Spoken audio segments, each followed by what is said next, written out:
how do you balance that data decision making and trusting your gut, more about going with your experience and what you've seen?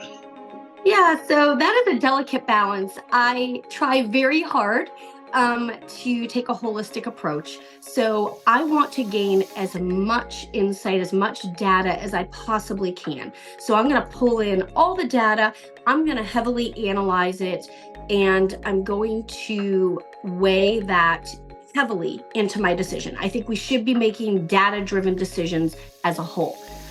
But it's almost like when you're driving to a destination, right? The data driven decision piece is like when you input the address into your GPS. It's your GPS. So for the most part, you're going to go down the path that the data points to.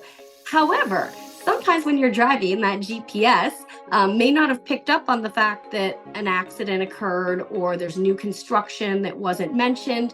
And so that's where you have to look at it from a holistic point of view and bring in that gut or that intuition, which essentially, like you said, all your intuition usually is an internalized summary of your past experiences, using that and that knowledge, that experience, you can then pivot or adjust your trajectory from there. So, for example, we own several restaurants as well, and we were looking recently at expanding and opening another restaurant within that family. And the data showed that this location that was available was ideal. It was perfect. I mean, it checked every single box based on the criteria. But I kept feeling this nagging feeling that it just didn't feel right. And I started looking a little deeper and I said, where's our signage? Let's go out from this angle from a human perspective, not just numbers, a human perspective.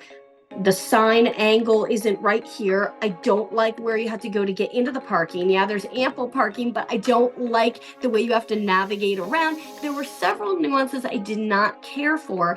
And so that was that past experience, that past knowledge, doing this for, many years. It's nagging at me. And so we ultimately walked away, right? So I found that you can't go solely on numbers, but you should have a data-driven approach, in my opinion, and then adjust and pivot based on experiences of yourself and knowledge you've gained from other people's experience, especially failures. That's a big one to look for, a big red flag, learning from those failures.